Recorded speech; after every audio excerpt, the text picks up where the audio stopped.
संसद में हमनी के जब पहुंचता निसन तो संसद प्रति गद्दार करे वाला नेता साथे धोखा करे वाला 274 गो सांसद के छाती पर चढ़ के हरदी गर्दी बोलावे के हम ताकत रखतानी।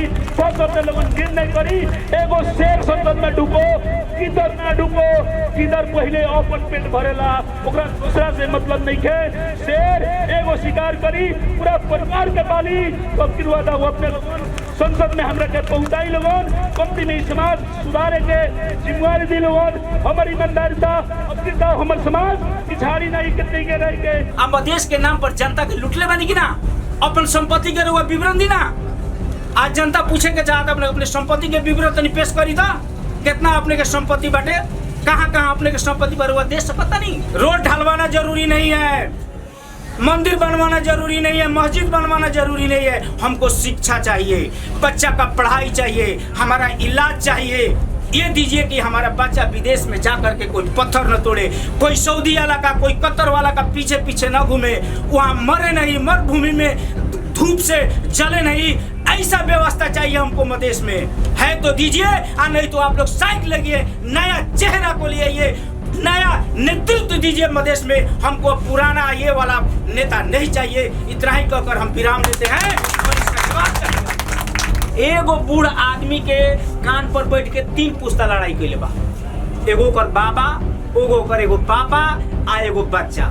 3 पुस्ता लड़ाई भइल बा वहाँ। तो जेकरा के तू 5 बरस 10 बरस लाते मरल, जूता मरल, आज तू जाके गठबंधन कर लेला, ई कहाँ के नैतिकता है?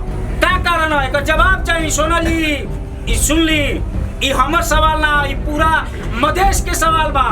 मधेश के जनता अपने से पूछे के चाहता कि कौना नैतिकता से जाके अपने फिर गठबंधन कर लेनी। कहा 5 दलीय गठबंधन ई जाके मिल गए कथी ए माले से। ई काहे का कारण जाने के चाहता है मधेश के जनता। एक जवाब दी। मधेश में अभी यहाँ के बात होता है कि फलना गांव में पुल बनवा देनी, फलना गांव में हमने के बाजार ढालवा देनी। से चली ठीक कैले बनी, बढ़िया बात बा। अपने के संसदीय कोटा बा कर देले बनी। लेकिन ये बताई कि दाना छीट के रोग बजा देले बनी कि नहीं बजा देले। हमनी के युवा बनी सन, हमनियों के घर में बेटा बाजी जाके कतर खाड़ी मुल्क में पत्थर फोड़ता। हमनी के दर्द नहीं के स्वास्थ्य में का लगानी कैले बनी। हमर बेटा विदेश में जाकर पत्थर तोड़ता, वो भी SLC ग्रेजुएशन कैले बा, फिर भी बाहर कमाता। अपने मधेश में कितना अवसर दिले बनी हमनी के, ठीक है, जनता के कितना अवसर दिले बनी रोजगार के।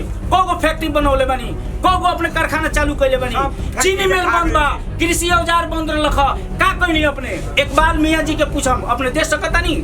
ये मधेश के धरती पर जन्म लेके आ मधेश से गद्दारी करे वाला लोग के अभी जनता स्वीकार ना करी। स्वीकार करी ना करी। आ एक जवाब चाहिए हम लोग। इसका जवाब चाहिए हम लोग का। आप जवाब दीजिए, आप क्या किए हैं मधेश के लिए? जितेंद्र सोनाल, इकबाल मियाँ, एक सांसद से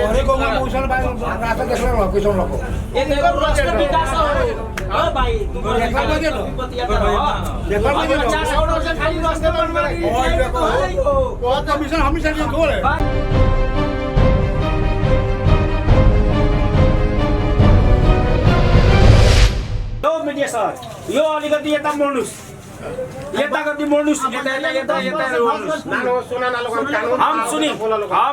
हम सोनल जी से पूछे के चाहते नहीं। यार सुन, हम सोनल जी के पूछे के चाहते नहीं ये मीडिया के मार्फत से कि सोनल जी और उपेंद्र यादव जी मधेशी दल, मधेशी के नाम पर हमनी के ये वीरगंज में इटियाइयों को लोग हो सकता शहादत प्राप्त कैले होके अगी ना। पूरा मधेश के लोग के मिल के 100 आदमी के जान मरवा दिलक लोग। यही मितेरी पुल पर कहीं चाहे अपने के वहाँ विराटनगर कहीं पूर्व कहीं चाहे पश्चिम कहीं मधेश के धरती पर 100 आदमी के जान ले बा लोग। ये मधेशी दल ठीक बा। ओती बेरा हमनियों के नारा लगाई सब विदेशी मतेरी पुल पर सबे नारा लगावे। ओमे हमो गए नहीं, हमनियों के मधेश के नाम पर लड़नी सब ठीक बा। सब जाई सर। एगो बूढ़ आदमी के कान पर बैठ के 3 पुस्ता लड़ाई कैले बा। एगो कर बाबा, एगो कर एगो पापा आ एगो बच्चा। 3 पुस्ता लड़ाई भइल बा वहाँ। हमने के 3 पुस्ता लड़ाई कैले बनी सन मधेश के हक हित खातिर ठीक बा। ठीक बा। मधेशी के एगो सत्ता आई फर्स्ट ऑफ ऑल इतना बहुमत से मधेसी दल कहीं चाहे मधेश के जनता जिता के मधेसी दल के संसद भवन में भेजलक कि ना भेजलक, काठमांडू हमने के भेजनी सन कि ना भेजनी सन। तो ई बताई ओती मेरा एगो नारा चल कर रहे खूब बढ़िया, एगो नारा पूरा मधेसी दल के बात कहतनी चाहे पूरा मधेश के लोग के बात कहतनी, एक एगो नारा लगावे कथी कि कोई होली हाय हाय आ कथी मार ठाए ठाए ई नारा चल रहे। ई नारा लगावे वाला में सोनल जी रहलन कि ना रहलन। इकबाल मियां तो बाद में अइलन, उनका कोई नामे ना जानत रहे, बाद में ई थोपुआ नेता आ गइलन मधेश में। ओती बेरा रहलन कि ना रहलन, ई कथी नाम इनका सोनल जी रहलन कि ना। तो जेकरा के तू 5 बरस 10 बरस लाते मरल जूता मरल आज तू जाके गठबंधन कर लेला, ई कहाँ के नैतिकता है, ई के कहाँ के नैतिकता है। सवाल था ए लोग के मधेसी दल जो कहतनी लोजपा कहीं आ चाहे जसपा कहीं, दू भाई हमनी के मधेसी दल जमा दुइये गो बाजी, लोजपा या जसपा। तो हम पूछे के चाहतनी सोनल जी, राम इकबाल जी आ चाहे मधेसी दल चाहे लोजपा के अगर केंद्रीय नेता अगर मीडिया के मार्फत से उनका 3 नंबर ये अगर सवाल जा सकता तो ओकरा कौन कारण से हमरा जवाब चाहिए कि अगर तोहरा गठबंधन करे के रहे, तोहरा मिले के रहे, तोहरा के ईमानदार जनता कब समझी जब तू मधेसी में मिल गई। तो साइकिल एक में मिल जाई, आए अपने कही मसाल अगर एक में मिल जाए, जसपा लोजपा एक में मिल जाए, तो आज भी मधेसी कही कि चली ईमानदार नेता बा कुछो कहले बा हमनी के बीच में आइल बा। लेकिन ई का कारण है, का कारण है, एकर जवाब चाहिए सोनल जी। ई सुन ली, ई हमर सवाल ना, ई पूरा मधेश के सवाल बा। मधेश के जनता अपने से पूछे के चाहता कि कौना नैतिकता से जाके अपने फिर गठबंधन कर लेनी, कहा 5 दलीय गठबंधन ई जाके मिल गए कथी ए माले से। ई का है, का कारण जाने के चाहता है मधेश के जनता, एक जवाब दी। अगर अपने वास्तविक अगर हमनी के मधेश के नेता हैं आ चाहे एगो बहुत शिक्षित विद्वान नेता हैं तो एक जवाब चाहिए मीडिया के नेता से कि अपने गठबंधन में काहे चल गई, दोनों आदमी के मिले के का कारण है, काहे ना मिली अपने, ये जवाब चाहिए। दोसर बात मधेश में अभी यहाँ के बात होता है कि फनला गांव में पुल बनवा देनी, फनला गांव में हमनी के बाजार ढालवा देनी, से चली ठीक कैले बनी, बढ़िया बात बा, अपने के संसदीय कोटा बा कर देले बनी। लेकिन ये बताई कि दाना छीट के रुआ बजा देले बनी कि नहीं बजा देले। हमनी के मधेश के शिक्षा के स्तर कहाँ गइल, मधेश के शिक्षा के स्तर कहाँ गइल बा, कहाँ गइल बा। किसान खातिर वो का कैले बनी, हमनी के युवा बनी सन, हमनियों के घर में बेटा बाजू जाके कत्तर खाड़ी मुल्क में पत्थर फोड़ता, हमनी के दर्द नहीं के स्वास्थ्य में का लगानी कैले बनी। हमर बेटा विदेश में जाके पत्थर तोड़ता, वो भी SLC ग्रेजुएशन कैले बा, फिर भी बाहर कमाता। अपने मधेश में कितना अवसर दिले बनी, हमनी के ठीक है जनता के कितना अवसर दिले बनी रोजगार के, कोगो फैक्ट्री बनौले बनी, कोगो अपने कारखाना चालू कैले बनी, चीनी मिल बंद बा, कृषि औजार बंद रख का कोई नहीं। अपने अब मधेश के नाम पर जनता के लुटले बनी कि ना, अपन संपत्ति के रुआ विवरण दी ना। आज जनता पूछे के चाहता अपने संपत्ति के विवरण तनी पेश करी था, कितना अपने के संपत्ति बाटे, कहाँ कहाँ अपने के संपत्ति पर हुआ दे सकता नहीं। इकबाल मियाँ जी के पूछम अपने दे सकता नहीं। ये मधेश के धरती पर जन्म लेके आ मधेश से गद्दारी करे वाला लोग के अभी जनता स्वीकार ना करी, स्वीकार करी ना करी। आ एक जवाब चाहिए हम लोग,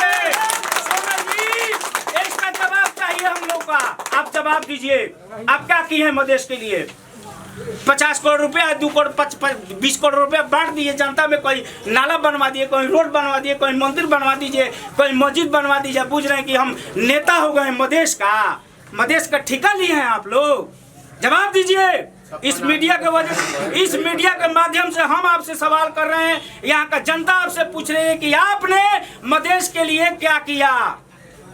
रोड ढलवाना जरूरी नहीं है, मंदिर बनवाना जरूरी नहीं है, मस्जिद बनवाना जरूरी नहीं है। हमको शिक्षा चाहिए, बच्चा का पढ़ाई चाहिए, हमारा इलाज चाहिए।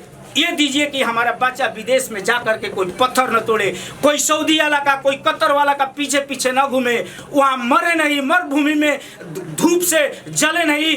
ऐसा व्यवस्था चाहिए हमको मधेश में, है तो दीजिए, और नहीं तो आप लोग साइड लगिए, नया चेहरा को ले आइए, नया नेतृत्व दीजिए मधेश में। हमको पुराना ये वाला नेता नहीं चाहिए। इतना ही कहकर हम विराम लेते हैं और इसका जवाब चाहिए बस।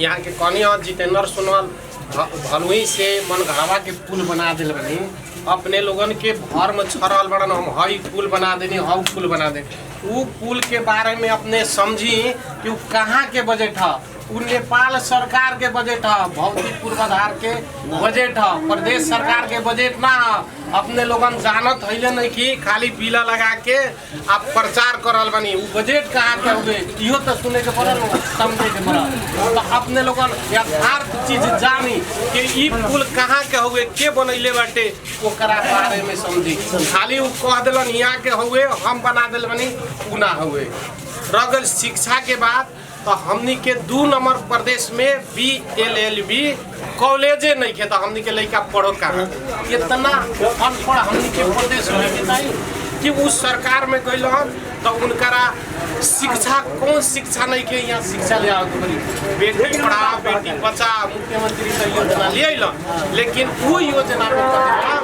कि पढ़ाई तब कहाँ पढ़ाओ जाए टावर लाइट लगोइले बाड़ो हां छठिया घाट बनइले बाड़ो दाना दे देले बाड़न दाना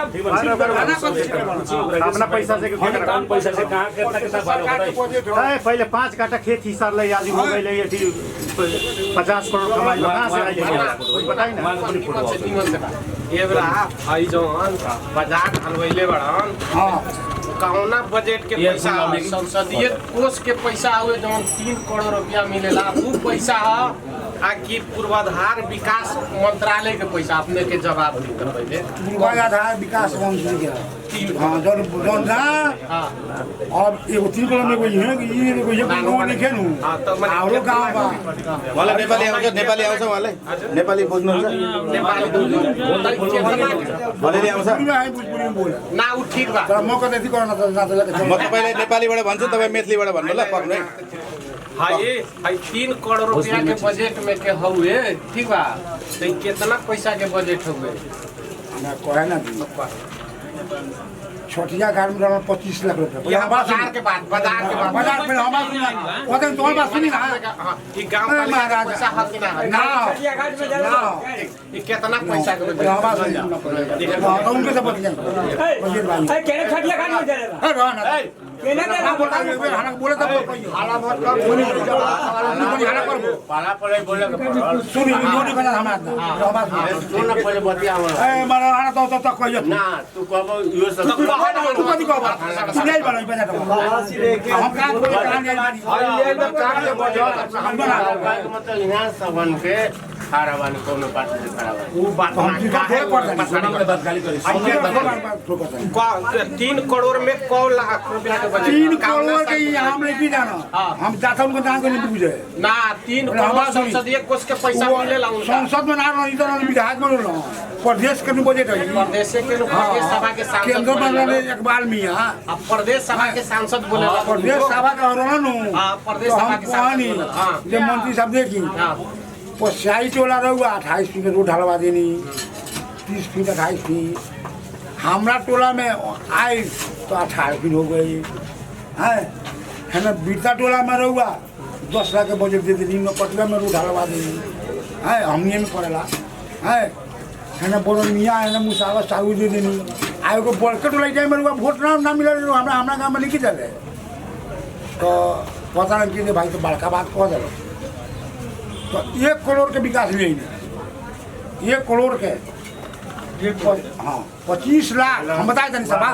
हम बता देता नहीं 25 लाख छठिया घाट में डालना छठिया घाट तो मुदा पड़ गई नंदू का मुदा कर दिल ये हमारे जमीन के रोक है तो 15 लाख रुपया भोला हुआ रहा वो अपना छठिया घाट में जाकर डालवा रहा 10 लाख रुपया पलंग के मंत्री साहब सुना जी भाई है बाजार ढलवा लो जब को ढलवा लो आ फिर बोले कि हम डाल तो फिर कहानी सुनी सन तो फिर 10 लाख रुपया डालना तो हौ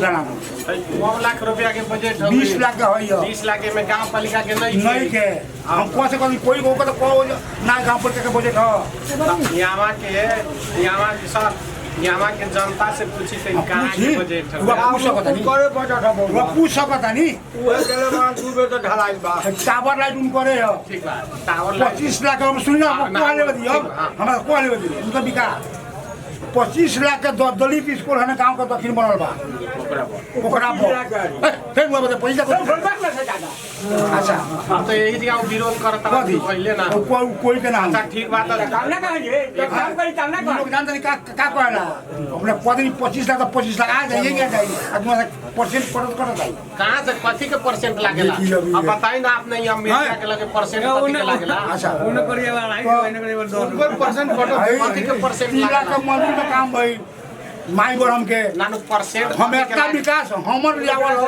कोई तो बाप के लेवल बाप के लेवल मतलब कोई के तोरा पारा में भइल तोरा पलका में भइल लगो 2 बेर सलीमा रो जीतलो 1 बेर नाजमा खातू जीतली एक बार फार्मूला मंसूर जीतलो एक बार में जीतलो एक बार में का बजना ना कोई को तब वो तो एक बार एक मिनट जीतो बजे लोग तो कहां से हुआ पर 1 मिनट जितेंद्र सोनाल कोई जाई ये जब देखी ना नहीं सुन हम लोग कटवा में चल के देख ली बोल जी के लोग सुनो कम बोल दी अब कही ना अपना पाल के ढेउआ से कालो के भूली वाले में बहुत बड़ा का लोग कहते हैं बनैले बा पंखा का आगो सदस्य बना तोरा लाजू निकला सुना जितेंद्र सोनाल पांचों गांव में नहीं खन घुमात बुनियाद रहरिया डी बलुआ तोरा करा से समझ जा को समझ जा को दुनिया से भाग को भीतर वाले से बात नहीं निकल बात तो सुने और सौवे भाग का कोई सब बुनियाद से आ तो सुन के आइए ना अच्छा के नहीं खेलू जितेंद्र सोनाल वही से कहता हां बड़ा बात सुनो ना लोग जितेंद्र सोनाल इकबाल मियां एक गो सांसद से तोरे को मौसल भाई रास्ता देख लो कैसे लोग ये देखो राष्ट्र विकास हो भाई तू बतिया देखो 50 करोड़ से खाली रास्ते बनवा दी बहुत कमीशन हमेशा जो दो है 12 जिला में किस पे खाली कोई चाहिए ये बात कभी पूछे तनी अपने से बात को तर्क से बात हो तर्क से बात हो ना माने 50 करोड़ के विकास खाली सोनल इतिहाई में बनवा देश फेंटा में बनवा देश भरवलिया में बनवा देश तो मधेश के विकास हो गई मधेश भर में कैला बारन मधेश भर हमरा के जवाब दी ना अपने जब इतना अपने बात करते 8 गो पुल बाकी 8 गो पुल 8 गो पुल लिख है हां बोली ना 8 गो पुल बनवा दे पुलिया तेगी हां ठीक बात आपने हां हां झुलुंगी पुल तीन हां या कोनिया से आवता मनगढ़वा से आवता रास्ता कौन हां सब हुए बोले बोली ना बजट का सुना उनका हरपू बोलबे का सिखा जाके सुना बोलो जाए हमरा बात सुनो हरपू बोलबे का सिखा जाके देखी हमरा ओरिया ताकना हमरा ओरिया आमा का किसी के जाके देखी हमरा ओरिया ताकना हाउ इतिहाई के लोग औरों में बानू भाई इतिहाई के लोग से घूमे से एगो बात हम कहम अब सुन ली ये बोरैनिया नगरवासी के संपूर्ण जनता यहाँ उपस्थित संपूर्ण नेतागण प्रदेश सभा के उम्मीदवार डॉक्टर धनंजय जी और यहाँ हमने के अग्रज भाई बहन सब में हमार नमन स्वीकार करी। देखी आज ही बहुत बड़का अवसर मिलल बा हमनी के समाज खातिर हमनी के समाज बदले के ही बहुत बड़का अवसर बा। अगर ई अवसर से हमनी के अगर भूल जाता नहीं सन तो हमनी के समाज ना बदले सके। देखी ई अभी जौन गठबंधन बा ई गठबंधन के लंगौट में आग लागल बा। अब ई लोग के दूगो विकल्प बा कि लंगौट खोल के भाग जा आ कि लंगौट संगे खुद के जला लो। अब किताब ई लोग के जनता चिन्ह गल बा कि ई गद्दार सबके कि जनता के साथ में धोखा करे वाला आदमी के सजाए अगहन 4 गते देवे के बा। सारा जनता अपन मनस्थिति बना ले बा कि अब किरदावी धोखेबाज जनता के साथ धोखा करे वाला आदमी के माफी हमनी के नहीं देवे वाला। हमनी के देखी एकरा से पहले जौन 65 साल के जौन आंदोलन में मधेसी समुदाय के जौन विद्रोह रहे मधेसी समुदाय के जौन संघर्ष रहे वो अपन जीवन बदले के चाहलक। वो बेरा जीवन कोनो किताब ना हो कि स्थिर रहेला, जीवन एगो परिवर्तन हो। जब हमनी के लड़का से सज्ञान होता नहीं सन सज्ञान से बूढ़ हो जाता नहीं सन वही जीवन एगो संघर्ष के परिकल्पना के परिवर्तन वो परिवर्तन संग संगे हमनी के समाज के जीवन स्तर भी परिवर्तन होकर जरूरी बा। लेकिन ई मधेसी पार्टी सब जौन खुल्ला सन जौन हमनी के जनता के भावना से खेलल बड़ा सन। ई सब पार्टी जौन हमनी के मधेश आंदोलन से जौन उपजल एगो ऊर्जा रहे, ऊ ऊर्जा ले जाके सिंह दरबार में बेच के ई व्यापारी सब फिर अपने के लगे आयल बड़ा सन। अब किरुआ था एकनी के सजाए देवे के दिन अगहन 4 गते बाद याद राखी लोगन, ऊ अपने के लइका के भविष्य बेचल बड़ा सन। जौन शहीद हमनी के ऊ परिवर्तन खातिर अपन खून और पसीना बगैलक, अपन शहादत प्राप्त कैलक। ऐसन सपूत सबके कसम अपने के खाए के बा, ऐसन सपूत सबके इंसाफ अगर देवे के बा तो ई मघन 4 गते इंसाफ करके दिखाई कि गद्दार के साथ में इंसाफ गद्दारी है और गद्दार के जगह ई तराई मधेश ना है। सबसे पहले ई 12 जिला के 4 नंबर क्षेत्र के लोग एगो वीर योद्धा है, एगो इतिहास रचे वाला इंसान है। ई आदमी अब माफ करे वाला नहीं के। अब किरुआ दाव इंसाफ यह 12/4 के जनता करे जा रहल बा। मधेश आंदोलन के जौन भावना से जौन हमनी के नेता खेलले बा ओकनी के अब किरुआ दाव अगहन 4 ओकनी के अपेक्षा से खेलल जरूरी बा। न त ऐसन आदमी अगर सत्ता में कुगता तो पटक पटक ई व्यापारी सब व्यापार करत रही। एकनी के व्यापार, एकनी के दुकान बंद करे के बा। ओकर दिन अगहन 4 गते बा। अपने लोगन तराजू में मतदान करी। हमनी के समाज बहुत पीछे चढ़ गल बा। अब हमनी के पीछे रहे के छूट नहीं खे, अब भागे के छूट नहीं खे, अब संघर्ष करे के छूट बा। अब किरुआ दाव परिणाम लेवल जरूरी बा। जब तक हमनी के समाज में अगर कोनो परिवर्तनशील आदमी, कोनो परिवर्तनकारी आदमी अगर सत्ता में ना जाता, अगर सदन में ना जाता तो हमनी के जीवन कभी भी ना बदली। अगर जीवन बदले के बा तो देखी हमनी के अगहन 4 गते के दिन हमनी के परिवर्तन होकल जरूरी बा। हैया के भूकता रसन दांत झरल कुकुर हुए सन। उ दांत झरल कुकुर अपने के काटे ना सकी, उ गोड़वा लगे आई तो चाटी खाली, उ चाटी तो अपने के दर्द ना हुई, गुदगुदी हुई। बस एकनी के अब किरुआ देखावे के बाद तो के दांत झर गल बा। टोके वाला काटे वाला कुकुर ना गल। तो कुकुर के साथ में कौन व्यवहार होला अब किरुआ दाव अगहन 4 में अपने लोगन के देखावल जरूरी बा। हमनी के समाज काहे पिछाड़ी पड़ल बा, हमनी के समाज काहे पिछाड़ी पड़ल बा, एकर प्रश्न अपने लोगन खोजेम कि ना खोजेम। हमनी के हरदम बार-बार यहाँ के जनता के झुकिया के, बार-बार यहाँ के जनता के ठग के, विभिन्न आश्वासन दे के हमनी के हमें भविष्य हमनी के अंधकार में पारे वाला नेता के अपने लोगन पूछी कि एकरा पहले तो के जीत के गए लसन का कैले सन। हमनी के समाज खातिर एगो संसद के काम अपन समाज के जौन समस्या बा, अपन समाज के जौन पीड़ा बा, उ पीड़ा के विषय में विधेयक ले जाए के ओकर काम है। जौन विधेयक अपन समाज खातिर परिवर्तन करे खातिर उ कानून बनाई और कानून हमनी के समाज में लागू करता तो हमनी के जीवन बदल सकी। आज हमनी के लइका सब पढ़े लिखे नहीं के सकत सन।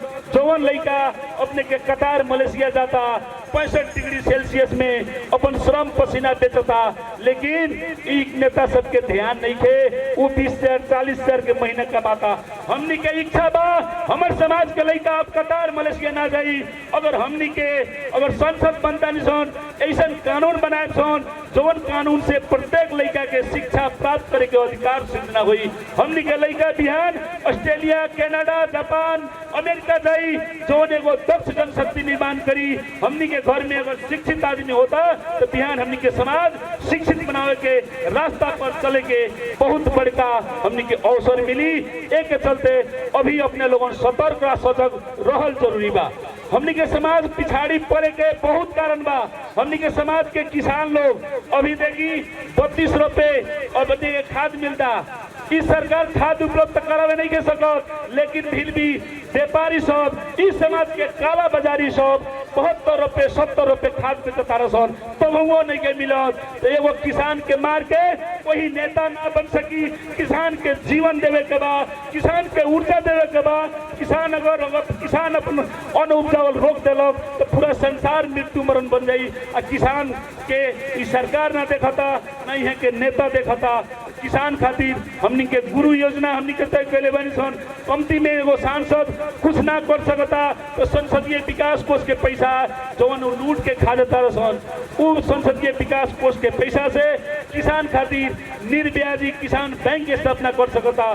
जौन बैंक अपने के समय में खाद दी, अपने के लगे पैसा नहीं है तो हमें से बेसी पैसा तो ना, लेकिन खेती करे वाला पैसा 10-20 हजार पैसा अपने के दे सकता अपने के खेती के काम लागे खातिर, अपने के जोताई तीरे खातिर, पानी पटावे खातिर, सिंचाई के व्यवस्था खातिर हमनी के एगो पूरी योजना हमनी के बनैले बानी सन। किसान खातिर हमनी के अगर सरकार गंभीरता ना लेवे तो हमनी के देश बहुत पिछाड़ी बानी सन। आज देखी आज से 20 वर्ष पहले यही जंग के किसान लोग जौन के उत्पादन अपने के दक्षिण अफ्रीका के लोग अपने के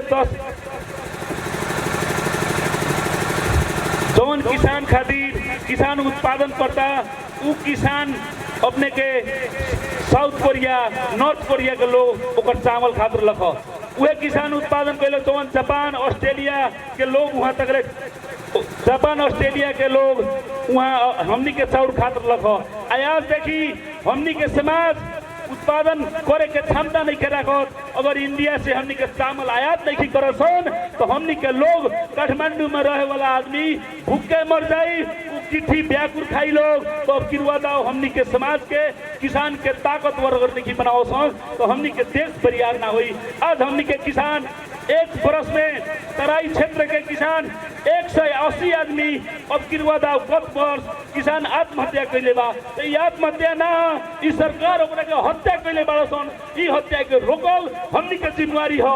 एगो संसद चाहे किसान खातिर अगर नीति बनावे तो उ 180 आदमी के आत्महत्या ना उ आदमी जीवन मिली। उ आदमी हमनी के 180 गो किसान 5000 आदमी के जीवन बचा सकता। तो वैसन हमनी के नेता वैसन नेतृत्व वैसन विजन वाला व्यक्ति के हमनी के जब तक नहीं खिले सन तब तक हमनी के समाज ना बनी। देखी रेशम कीड़ा ऐसा चीज है, रेशम कीड़ा अपने के दिन जीवन भर अपन रेशम कीड़ा रेशम दे, लेकिन मरे के बेरे एक बेर रेशम बिना देखले उ ना मरेला। एक बेर अपन रेशम उ देखी कि हम रेशम छोड़ रहल बानी तो भैया उ मरी। हर एक इंसान अगर देशभक्त बा, हर एक इंसान अगर राष्ट्रवादी बा, हर एक इंसान अपन देश से प्रेम करता तो उ आदमी अपन देश के समृद्धि बिना देखले नहीं खे मरे के। हमनी के संकल्प हमनी एक ही पाला में इस समाज के समृद्ध बनावे के, इस समाज के सक्षम बनावे के, इस समाज के ऊर्जाशील बनावे के, ई नेता सबके, ई अभी व्यापारी सबके, ई समाज से खेदे के और संकल्प करी लोगन। अभी हमनी के समाज में बहुत 3-4 गो व्यापारी आके अपने के देखे जेने देखे बुझाता दाहा मेला लागल बा, ओकनी के लगे पैसा बा और सोचता रसन 12-4 के लोग तो सामान है भाई। आज तक ले कोनो नेता छानत नहीं के इस सब सामान के चलल जाओ। अब होटल में बैठल बड़ा सन सिमरा के होटल में और यहाँ से आदमी 2-4 को बदमाशवा जाता रसन अच्छा के 10 लाख 20 लाख उठा के ले आवता रसन। ए बोरैनिया के सब हमनी के सेवी के न्यू आदमी है, चलो भाई तोहरा ओरी घुमा देवे के बा। तो वैसन गद्दार ठेकेदार सबके अब किरवा दाव देखा देवे के बा। ई ठेकेदारी ना चली जनता पर। अब किरवा दाव लोग यहाँ के सामान ना रह गल, इंसान बन गल बा। अपन नेता थाने के ताकत रखता, अपन नेतृत्व थाने के ताकत रखता, इस समाज बदले के ताकत रखता। अब किरवा दाव यहाँ 12-4 से वैसन सांसद 12-4 से वैसन विधायक जीत के जाई। जवन 275 गो सांसद देखी 12-4 के जनता जौन संसद छलले बा उ संसद सबसे उत्कृष्ट बा। वैसन का सांसद हर एक क्षेत्र से खाने के चाहिए। संसद में हमनी के जब पहुंचता निशन तो सांसद प्रति गद्दार करे वाला, नेता साथे धोखा करे वाला 274 गो सांसद के छाती पर चढ़ के हरदी गर्दी बोलावे के हम ताकत रखता नहीं। बस अपने लोगन निर्णय करी एगो शेर संसद में ढुको किधर ना ढुको, किधर पहले अपन पेट भरेला ओकरा दूसरा से मतलब नहीं है। शेर एगो शिकार करी पूरा परिवार के पाली। तो अब किरवा दाव अपने लोगन संसद में हमरा के पहुंचाई लोगन कमती में समाज सुधारे के जिम्मेवारी दी लोगन। हमारी ईमानदारी था अब किरदा हमर समाज पिछाड़ी नहीं कितनी के रह के समाज के 275 गो क्षेत्र से सबसे आगे रही। अब किरदा 12-4 के जनता एगो गर्व करे के रास्ता हम बनाए, एगो गर्व करे के स्थिति बनाए कि अपन नेता छनलक वो अपने लोगन के सर कभी झुकावे के मौका ना दे। अपने लोगन के सर सिर्फ शान से खड़ा करे के, शान से एकदम चले के, छाती चौड़ा करे के वातावरण हम करें। हमार विश्वास बा अब किरदा हमनी के जनता गलती ना करें सन। अब किरदा हमनी के इतिहास बनावे के बा कि संसद छाने के क्षमता 12-4 के जनता में बा और दूसरा जगह नहीं के। ये बात करत हम 2 शब्द अपन यही जन टुकिया होता नहीं और फिर अपने के आग्रह करता नहीं कि कृपया अब किरुआदावी समाज बदले के बाद तो खुद से बदले के अपने के संकल्प करी ई समाज बदली बदली बदली। हम अपने के तराजू साहब जिंदाबाद कहतरी ऐसा नारा लगाई लोगन भाई गद्दार सबके दलाल सब ठेकेदार नहीं हुई सन कोनो कोनो एक दू गोड़ा बाड़ सन ओगनी के कान के जाली फाट जाए। तराजू छाप तराजू छाप तराजू छाप। धन्यवाद।